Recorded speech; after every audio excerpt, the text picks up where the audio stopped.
হাজী মোহাম্মদ দানিশ বিজ্ঞান ও প্রযুক্তি বিশ্ববিদ্যালয় ভর্তি পরীক্ষা 2025-26 শিক্ষাবর্ষের সকল ইউনিটের ভর্তি পরীক্ষার রেজাল্ট প্রকাশিত করা হয়েছে।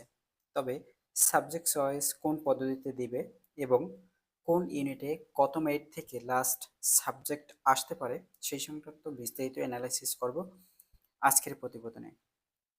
শিক্ষার্থী বন্ধুরা, এ ইউনিটের যে সাবজেক্ট অন্তর্ভুক্ত রয়েছে যা তোমরা স্ক্রিনে দেখতে পাচ্ছো, তবে তোমাদের ফার্স্ট একটি বিজ্ঞপ্তি ক্লিয়ার করি।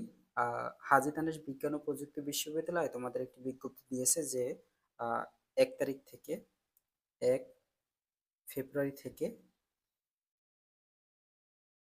তোমাদের 4 ফেব্রুয়ারির মধ্যে তোমাদের কিন্তু সাবজেক্ট চয়েস দিতে হবে।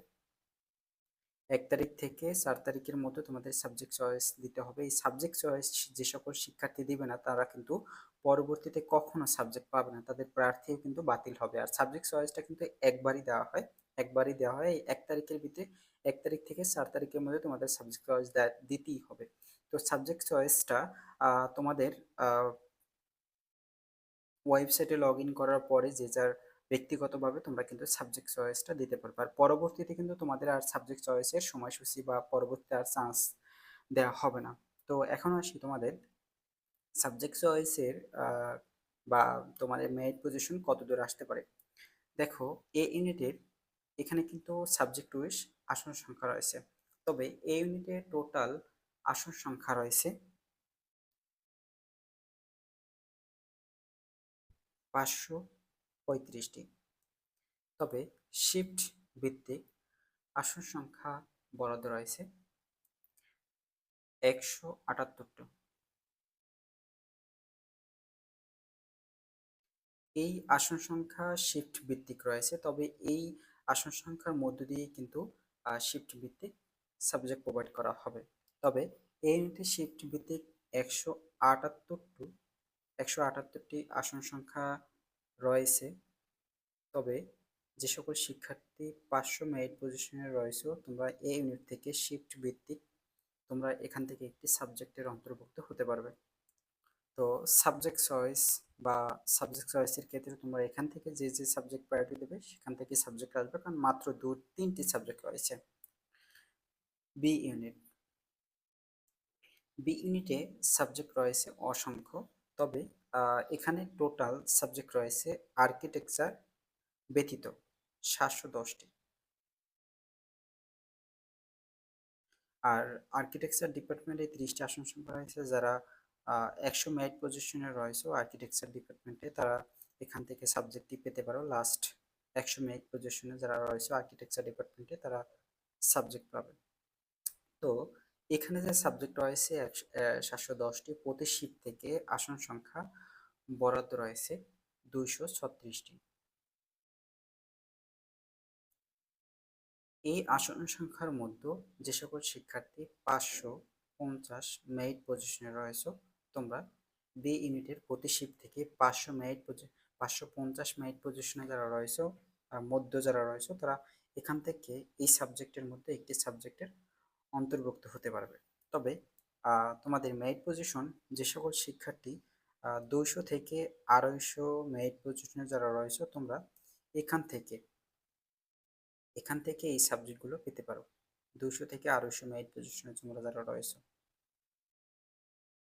আর এটাও পেতে পারো তোমাদের ফুড প্রসেস ইঞ্জিনিয়ারিং যারা আছো 300 মধ্যে যারা রয়েছে, তোমরা ফুড প্রসেস ইঞ্জিনিয়ারিং পেতে পারো, অথবা 300 প্লাস যারা রয়েছে 300 প্লাস তোমাদের এই সাবজেক্ট পাতে পারো।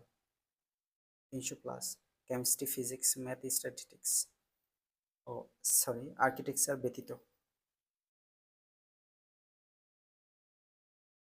300 মেরিট পজিশনের প্লাস যারা রয়েছে। তো এখানে সাবজেক্ট চয়েসের ক্ষেত্রে বিশেষ কোনো ক্রাইটেরিয়া নেই। তোমাদের যদি লাস্ট পজিশনে থাকো, তোমরা যদি 300 প্লাস যদি থাকো, তাহলে তুমি এই সাবজেক্টের প্রায়োরিটি দাও। আর যারা ফার্স্ট পজিশনে রয়েছে, যেমন 200 মধ্যে যারা রয়েছে, তোমরা এই সাবজেক্টগুলো বেশি প্রায়োরিটি দিতে পারো, কারণ এইগুলো সামনে রাখবে, কারণ তোমাদের এই সাবজেক্টে সিএসসি 380 এই সাবজেক্টে আসার সম্ভাবনা থাকে। দেন সি ইউনিট সি ইউনিটে সাবজেক্ট রয়েছে মাত্র 7টি, প্রতিটি সাবজেক্টে আসন সংখ্যা বরাদ্দ রয়েছে 70টি। প্রতিটি 70টি আসন সংখ্যা রয়েছে প্রতি সাবজেক্ট থেকে, টোটাল আসন সংখ্যা রয়েছে 280টি। তবে এখানে সি ইউনিট থেকে কমার্স শিক্ষার্থীদের জন্য আসন সংখ্যা বরাদ্দ রয়েছে 168টি। এর মধ্যে যারা কমার্স শিক্ষার্থীরা 400 পজিশনে যারা রয়েছে, তোমরা এখান থেকে সাবজেক্ট পাবে। আর যারা কম সায়েন্স এবং হিউম্যানিটিস যারা রয়েছে, তোমাদের জন্য আসন সংখ্যা সি ইউনিটে বরাদ্দ রয়েছে 112টি। এর মধ্যে যারা 250 পজিশনে রয়েছে, মানবিক এবং বিজ্ঞান শাখার শিক্ষার্থীরা, তোমরা যারা 250 পজিশনে যারা রয়েছে, তোমরা এখান থেকে একটি সাবজেক্ট পাবে। দেন ডি ইউনিট।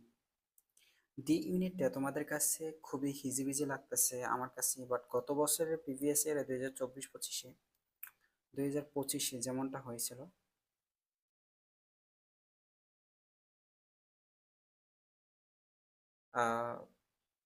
দুইটি শিফটে ভর্তি পরীক্ষা অনুষ্ঠিত হয়েছে, যেমন ডি অন আর ডি 2।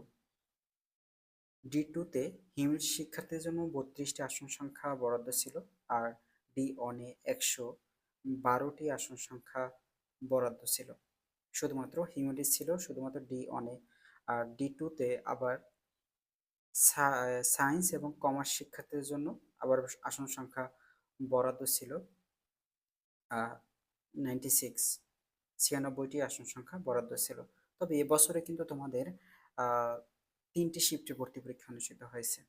তবে ডি অন আর ডি 2, এটা যদি বলি, এই দুইটি শিফটে তোমাদের প্রতি ভার্সিটিতে যদি বলি ক্লিয়ারটা, যে প্রতি ভার্সিটিতে দেখো রাজশাহী বিশ্ববিদ্যালয়ে শিফট ভিত্তিক কিন্তু ভর্তি পরীক্ষা অনুষ্ঠিত হয়েছে। তবে তোমাদের সি ইউনিটে যারা ভর্তি পরীক্ষা অংশগ্রহণ, বি ইউনিটে যারা ভর্তি পরীক্ষা অংশগ্রহণ করেছে বাণিজ্য বাদে, তাদের কিন্তু অবাণিজ্য নিয়ে একটা কিন্তু বা শিফট ভিত্তিক বলা হয়েছে। তো তবে তোমাদের দেখো হাজী দানেশ বিজ্ঞান ও প্রযুক্তি বিশ্ববিদ্যালয় ডি ইউনিটে এটা কিন্তু বলা হয়নি, যেমন সি ইউনিটে অবাণিজ্য বলা হয়নি, শিফট ভিত্তিক রোল নম্বর অনুযায়ী কিন্তু ভর্তি পরীক্ষা অনুষ্ঠিত হয়েছে। তবে কোন শিফটে কোন শাখার শিক্ষার্থীরা ভর্তি পরীক্ষা অংশগ্রহণ করেছে সেটা কিন্তু ক্লিয়ার করেনি। তবে তোমাদের এখানে বলে রাখি যে ডি অনে তোমাদের হিউম্যানিটিস শিক্ষার্থীদের জন্য 72টি আসন সংখ্যা বরাদ্দ রয়েছে, এবং ডি 2-তে হিউম্যানিটিস শিক্ষার্থীদের জন্য 72টি আসন সংখ্যা বরাদ্দ রয়েছে। তবে শিফট ভিত্তিক যারা 200 পজিশনে রয়েছে, তোমরা হিউম্যানিটিস থেকে তোমরা এখান থেকে একটি সাবজেক্ট পাবে। আর ডি 3-তে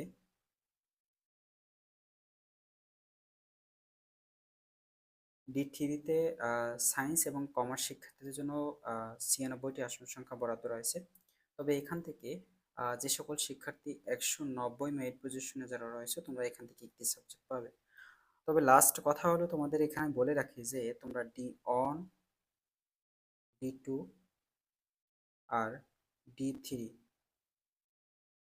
তবে তোমাদের ভর্তি পরীক্ষা তো অনুষ্ঠিত হয়েছিল যে ডি 2 আর ডি 3 আর ডি 4, ডি অন হয়েছিল, আবার ডি অন মানে সি ইউনিটের ভর্তি পরীক্ষা অনুষ্ঠিত হয়েছিল। তবে তোমরা কোন শিফটে কোন শাখার শিক্ষার্থীরা ভর্তি পরীক্ষা অংশগ্রহণ করেছো এটা একটু ক্লিয়ার করে কমেন্টে জানিয়ে দিও, তবে তোমাদের অবশ্যই ডি ইউনিট নিয়ে ফুল এপিসোড তোমাদের কাছে অবশ্যই ক্লিয়ার করব পরবর্তী আপডেটে।